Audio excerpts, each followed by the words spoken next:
अब सुने माँ दुर्गा जी की 8वीं शक्ति का नाम महागौरी है। उनका वर्ण पुरंत गोरा है। इस गोरता की उपमा शंख चंद्रा और केंद्र के फूलों से दी गई है। इनकी आयु 8 वर्ष की मानी गई है।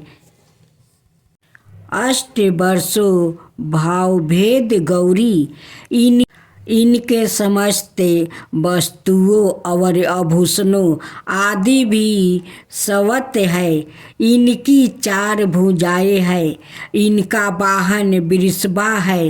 इनके ऊपर के दाहिने हाथों में अभय मुद्राएं और नीचे वाले दाहिने हाथ में त्रिशूल है। ऊपर वाले बाएं हाथ में डमरू और नीचे के बाएं हाथ में वर मुद्राएं है। इनकी मुद्राएं अत्यंत शांत है।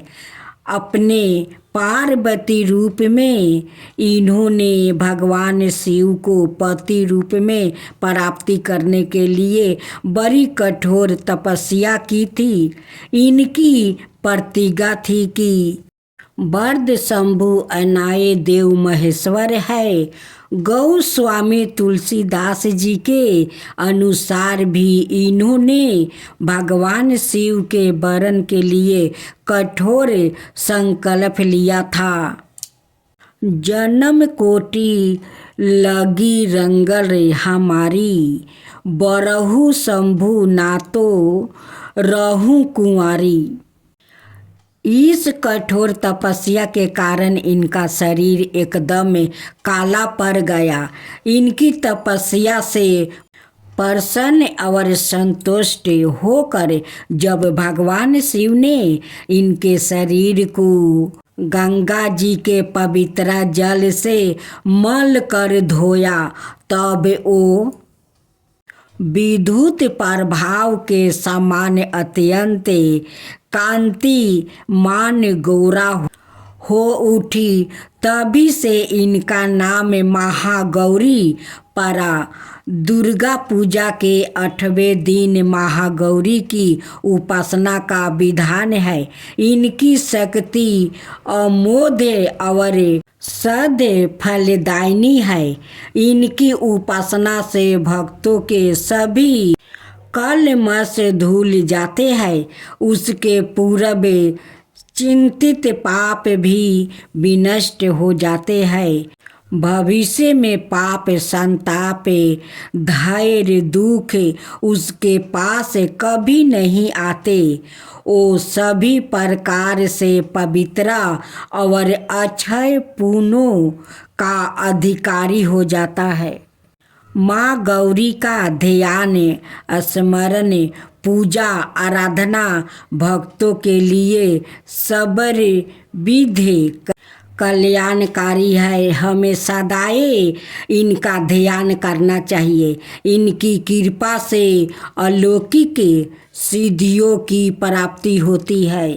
मन को आनंद भाव से एक निष्ठा कर मनुष्य को सदाए इनके ही पादारविंदों का ध्यान करना चाहिए।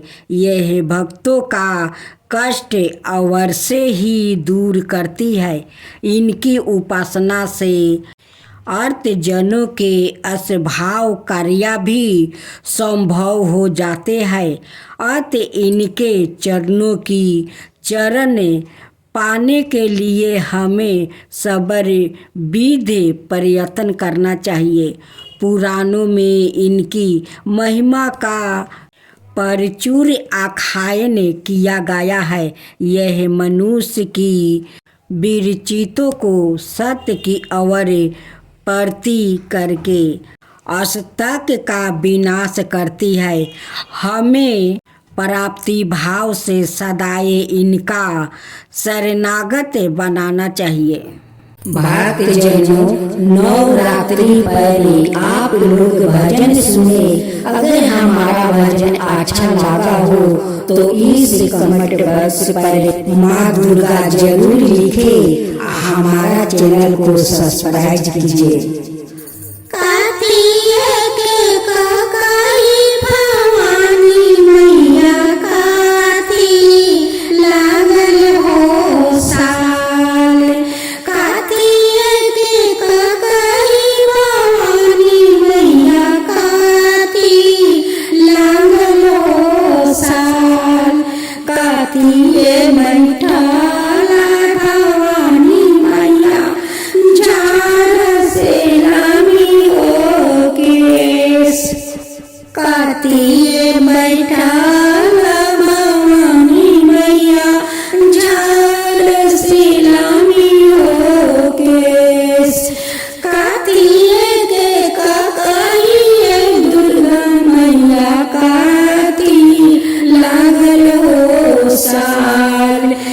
हाथिए बैठलाए दुर्गा मैया झारला मियो के सोने के कतही भवानी मैया हीरा लागल हो साल सोने के ककई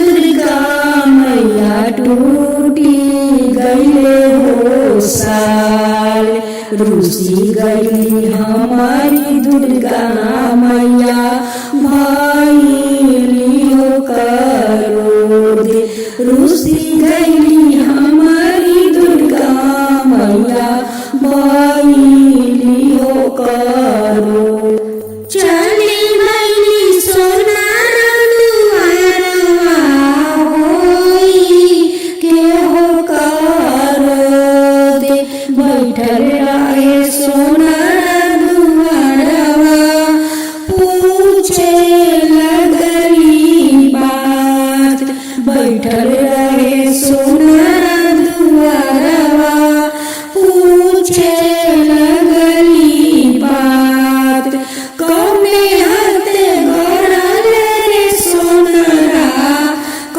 कही रे हमार कौने हाथे गड़ल रे सोनारा कही रे हमार टूटी गईले कही रे सोनारा टूटी गईले रे साल टूटी गईले कही रे सोनारा टूटी गईले रे साल कौने हाथे गड़ल रे सोनारा कही रे हमार कौने हाथे गड़ल रे सोनारा कही रे हमार जौने हाथे गड़ल रे सोनारा कही रे हमार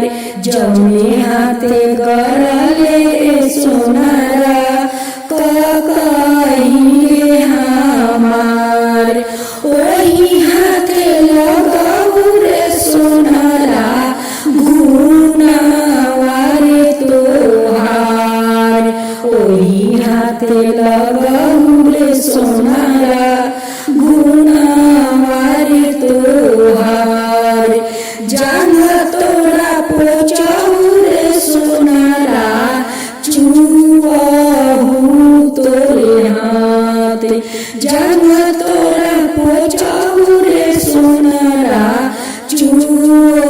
तोरो रे हाथ जेही हाथे गड़ल रे सोनारा कही रे हमार जेही हाथे गड़ल रे सोनारा कही रे हमार आमकिर के भूलावा भवानी मैया करी दी हो मापे अबकिर के भूलावा दुर्गा मैया करी दी हो माप फिर से बनाई बाए मैया कही हो तोहार फिर से बनाई बाए मैया कही हो तोहार अबकिर के भूलावा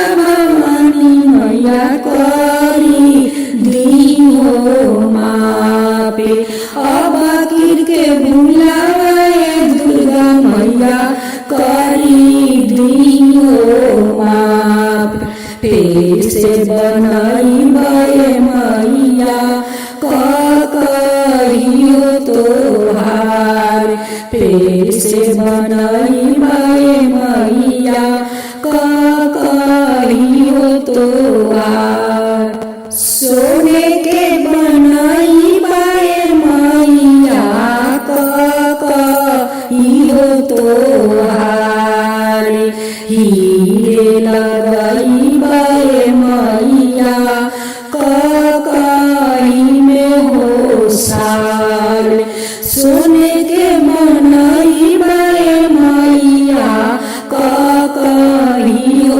तोहार हीरे के लगाई मैया सालावा हो तोहार फेरू से जरिया मैया लंबी लंबी हो केस फेरू से जरिया मैया लंबी लंबी हो केस हाथ जोड़ी मांगिल क्षमा करी दी माफ हमार हाथ जोड़ी मांगिल क्षमा करी दी माफ हमार अब से न होइए मैया भूलावा हो हमार अब से न होइए मैया